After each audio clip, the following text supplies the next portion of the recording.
Basta mga kaboxing, this is Boy Kalawang TV. So kagabi nga po mga idol, naganap ang laban nila WBC World Bantamweight Champion Junto Nakatani at #1 mandatory challenger nito na si Mexican boxer David Cuellar na ginanap sa Ariake Arena, Tokyo, Japan. So tinalo nga po mga idol ni Junto Nakatani itong kanyang #1 mandatory challenger sa pamamagitan ng isang solid body shot na tumama sa katawan ni David Cuellar upang bumagsak ito sa ikatlong bahagi ng kanilang laban. Ngunit mga idol, nagawa pa naman pong makatayo ng Meksikano matapos bumagsak ito sa unang pagkakataon.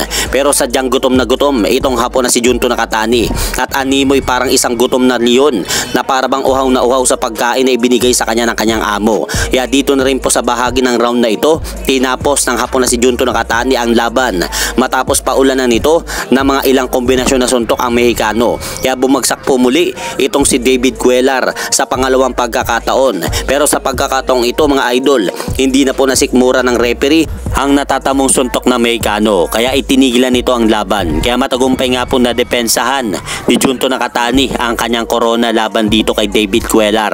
At matapos nga po ang impresibong panalo na yan kagabi sa bansang Japan ni WBC World Bantamweight Champion Junto Nakatani, umabante na nga po ang malinis nitong record sa boxing sa 30-0 with 23 knockout.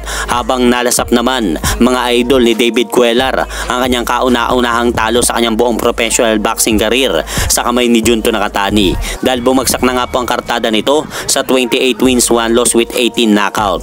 Habang sa naganap naman na co-main event na laban sa pagitan ni Japanese boxer rising star Tenshin Nasukawa at former WBO Bantamweight Champion Jason Moloney, natalo nga po mga idol si Jason Moloney sa kamay ng Japanese boxer rising star na si Tenshin Nasukawa sa pamamagitan ng 10-round unanimous decision sa kanilang naganap na bakbakan sa Japan kagabi. Kaya dahil dyan, umabante na po ang malinis na record ngayon ng Japanese boxer na si Tenshin Nasukawa sa 6-0 with 2 knockout. Habang ito naman po ang ika-4 na talo ngayon ni Jason Moloney sa kanyang buong professional boxing career.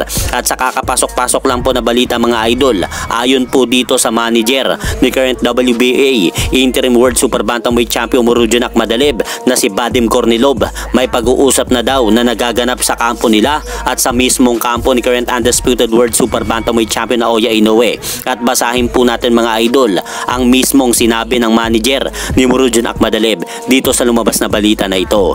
Everything is actually clearing up now. We're beginning to have a positive conversation with Inoue's team. So ayan po, ang nagsisimula na po daw silang magpalitan ng mga mensahe patungkol sa laban ng Inoue versus Akhmadaliev. At hanggang dito na lang po muna ang aking update sa mga aganapan sa mundo ng boxing. At syempre mga idol, huwag niyo rin pong kalimutan, pakisuportahan niyo naman po muna ang ating munting channel. Maraming salamat po.